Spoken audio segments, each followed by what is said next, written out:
आचार्य जी प्रणाम। आचार्य जी, मुझे कोई समस्या नहीं है।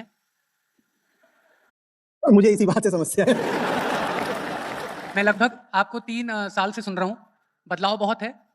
मैं खुश बहुत हूँ, अब आत्मविश्वास बहुत है। मैं खेल रहा हूँ, कूद रहा हूँ, मतलब मैं मन का काम भी कर रहा हूँ आचार्य जी, खुशी बहुत है। बस मैं जैसे अभी मुझे प्रमोशन मिला आचार्य जी, तो मैंने उसे डिनॉय कर दिया कि मुझे घर से दूर जाना है, क्योंकि अभी मेरा सब बंधा हुआ है, मेरे शेड्यूल बंधे हुए हैं। मैं आपको सुनता हूँ, सुबह खेलता हूँ, लेखन करता हूँ, म्यूज़िक मैं जा रहा हूँ आचार्य जी, ऑर्केस्ट्रा वगैरह भी करता हूँ। अच्छी जॉब है, सब बहुत अच्छा है आचार्य जी। मुझे ऐसा लगता है मैं मुक्ति में जी रहा हूँ, मैं मोक्ष में जी रहा हूँ। पर आचार्य जी बस मेरी एक दुविधा है कि मुझे ऐसा लगता है कि इससे क्या मेरी प्रगति रुक रही है? मैं कोई लक्ष्य नहीं बना पा रहा हूँ। मैं ये समस्या नहीं, ये दुविधा है, मैं क्या करूँ? बस नौकरी इतना। क्या है? सरकारी है ना? हाँ, पर मैं आचार्य जी मैं आपका शिष्य हूँ और मैं बहुत मेहनत करता हूँ आचार्य जी। क यहाँ तक कि फीडबैक भी आते हैं कि आप प्राइवेट जॉब में हो। मैं बहुत मेहनत करता हूँ।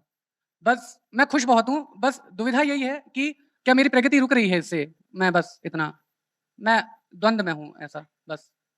बेटा, दुनिया में जब भी प्रगति होती है, वो किसी बाधा के विरुद्ध होती है ना।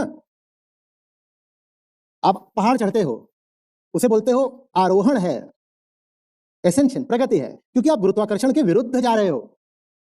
कोई बाधा तो होनी चाहिए सर्वप्रथम प्रगति के लिए, अन्यथा उसे गति बोलते हैं। बस बाधा कुछ नहीं है, ऐसे ऐसे चल रहे हैं, उसे बोलते हैं गति। तो प्रगति और अगति में कुछ तो अंतर होगा। प्रगति माने क्या होता है? जब नीचे खींचने वाली बाधा के विरुद्ध गति करी जाए। आपके पास तो कोई बाधा ही नहीं है, मस्त नौकरी है, पेट भरा हुआ है, खेलते हैं, कूदते हैं, संतूर बजाते हैं, सो जाते हैं, तो फिर इसमें जब कोई बाधा ही नहीं है तो प्रगति कहां से होगी? इलेक्ट्रिकल इंजीनियर कोई है यहाँ पे? एक सर्किट है जिसमें रेजिस्टेंस ही नहीं है, उस सर्किट का क्या होगा? फूक जाएगा फट से। जब बाधा ही नहीं है तो करंट भी नहीं बह सकता। कितनी अजीब बात है, हम उसको नाम देते हैं रेजिस्टेंस, पर क्या वो रेजिस्टेंस है? वो तो एनेबलर है। एक रेजिस्टेंस लेस सर्किट हो तो फूक जाएगा। हम रेजिस्टेंस इसीलिए मिनिमाइज करते हैं।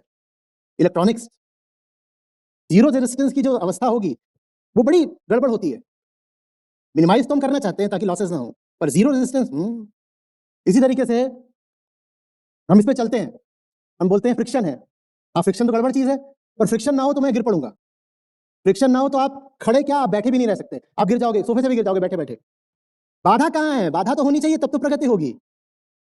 जीवन में जब आपने अभी तक कोई बाधा ही नहीं चुनी, कहीं आपने कोई ऐसा लक्ष्य ही नहीं चुना जो पाने लायक हो, सीधे कहूं तो आप अभी तक अपना दुश्मन ही चिन्हित नहीं कर पा रहे, तो आपकी प्रगति कौन सी होगी?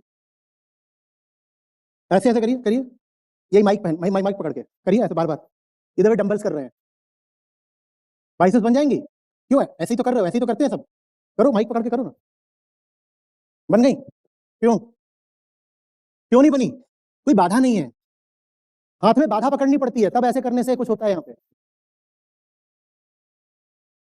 लेकिन आचार्य जी मुझे ऐसा लगता है कि मुझे यहीं तक आना था और बाधाएं मैं पार करके आया हूँ, खूब संघर्ष किया, फिर मैं यहाँ तक आया। रिलेशन अच्छा, ये भी अच्छा, जितना मुझे चाहिए था उतना मिल रहा है। और मैं आपसे जुड़ा हुआ हूँ और 3 साल हो रहे हैं आचार्य जी आपसे, और मुझे लगता है खुश हूँ, बहुत खुश हूँ। तो बस मतलब प्रगति, बस मुझे यहीं तक जाना है कि तो यहीं तक जाना है तो यहीं तक रहो, उसका कोई इलाज नहीं है। ये तो अपनी स्वेच्छा की बात है कि मैं अपने, अब कुआं मिल गया है, उसमें पानी भी है, छोटे मोटे कीड़े भी हैं, पेट भर जाता है, सरकारी नौकरी मस्त है, क्या समस्या है? उसमें कुछ नहीं है। बस जितना वक्तव्य है तुम्हारा उसमें से एक छोटा सा वाक्यांश कट जाएगा। कट ये जाएगा कि मैं तो बड़ी से बड़ी चुनौतियां स्वीकार करके उनके विरुद्ध संघर्ष कर रहा हूं, तो मेरे साथ तो वही चल पाएंगे चुनौतियां उठाने को स्वीकार हो। बाकी सब तो मेरे लिए डेड वेट जैसे है ना। एक फाइटर प्लेन और एक कमर्शियल एयरलाइनर, दोनों के वजन में क्या अनुपात होता है? फाइटर प्लेन बहुत हल्का होता है, क्योंकि फाइटर प्लेन को युद्ध करना है, और कमर्शियल प्लेन को बस गृहस्थों को उठा करके उनकी कामना की जगह पर ले जाना है। फाइटर प्लेन डेड वेट लेके थोड़ी चल सकता है। मैं फाइटर प्लेन हूं, जो बॉम्ब बनने को तैयार हो, जो खुद ही एक्सप्लोड करने को तैयार हो, वो तो मेरे साथ नजर आएंगे। डेड वेट थोड़ी फाइटर प्लेन के साथ होता है। आपको कहना है कि सब ठीक है, कुछ ही बदलने की जरूरत क्या है, और मैं कह रहा हूं कुछ भी ठीक नहीं है, सब कुछ बदलने की जरूरत है। अब तेरा मेरा मनवा कैसे खोई रे? तुम कह रहे हो सब ठीक ही चल रहा है, मैं कह रहा हूं कुछ भी ठीक नहीं चल रहा है, तो हम दोनों एक साथ कैसे चलेंगे फिर?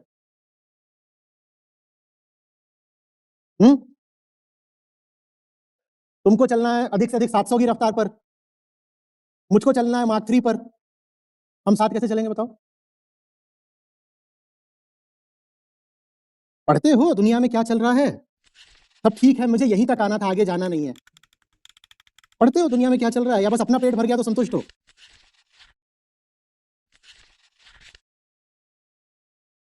दुनिया के लिए कोई तुम्हारे मन में संवेदना नहीं है।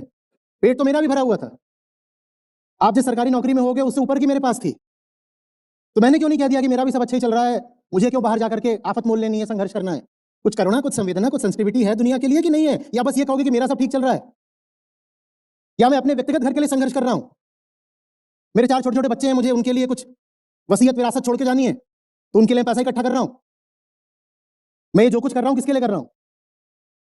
और तुम सारी बातें वो बोल रहे हो, मेरे पास नौकरी है, मेरा ठीक चल रहा है, मैं ऑफिस में मेहनत कर लेता हूं, मैं इससे संतुष्ट हूं, मैं वापस आके गाना सुन लेता हूं, मैं दौड़ भाग कर लेता हूं, फिर मैं गीता सुन लेता हूं, मेरा सब ठीक चल रहा है। ये इतनी जो मेरा मेरा की बात है, इसको अहंकार नहीं बोलते तो क्या बोलते हैं? अहंकार माने क्या? मैं, मेरा तो सब ठीक चल रहा है ना, मुझे दुनिया से क्या लेना देना? मेरा सब ठीक चल रहा है। ऑफिस जाते हो, घर से कितनी दूर है ऑफिस? 7 किलोमीटर। 7 किलोमीटर में सड़क पर कोई कुत्ता, गाय, जानवर क्रूरता का शिकार दिखाई नहीं देता क्या? तो कैसे सब ठीक चल रहा है? अंधे होके जाते हो ऑफिस? 7 किलोमीटर में तो बहुत कुछ दिख जाता है, तुमने कुछ नहीं देखा, तो कैसे सब ठीक चल रहा है? किस शहर में जाते हो? सिटी है सर। कौन सी सिटी? जबलपुर, एमपी। जबलपुर। आचार्य जी, मैं आपके साथ हूँ, मैं हमेशा मेरे से। साथ नहीं, आचार्य जी, मेरे साथ हो, एहसान कर रहे हो जैसे मेरे साथ।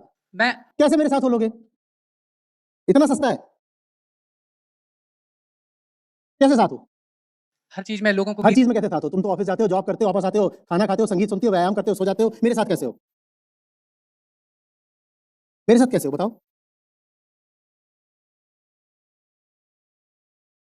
क्या और रहे हो? मुझे तो मेरी जिंदगी की लक्ष्य मिल गया है, मंजिल मिल गई है, बहुत मेहनत करी थी, नौकरी मिल गई सरकारी, अब मैं उसमें बहुत खुश हूं। तुम्हें तुम्हारी मंजिल मिल गई है, और मैं कहता हूं कि मैं जिस यात्रा पर हूं उसमें मंजिल अनंत है, मुझे पता है मुझे मरते दम तक मंजिल नहीं मिलनी। मेरे साथ कैसे हो तुम? भाई, मेरा काम उनके लिए नहीं है जो अपनी घर गृहस्थी में संतुष्ट होकर बैठ गए हैं। कल को तुम शादी ब्याह कर लोगे, बच्चे पैदा कर लोगे, और ज्यादा संतुष्ट हो जाओगे। नहीं भी करोगे तो पहले से ही संतुष्ट हो तुम तो। मेरा काम उनके लिए है जिनकी असंतुष्टि रुकने का नाम नहीं ले रही, जिनके दिल में आग लगी हुई है। मेरा काम उनके लिए है जो मस्त है बिल्कुल कि अब तो अपना मोटा बंधा बंधाया सिक्योर पैसा आता है, परेशानी क्या है लाइफ में, चलो हॉबी की तरह गीता भी पढ़ लेते हैं। उनके साथ मेरा थोड़ा चलेगा।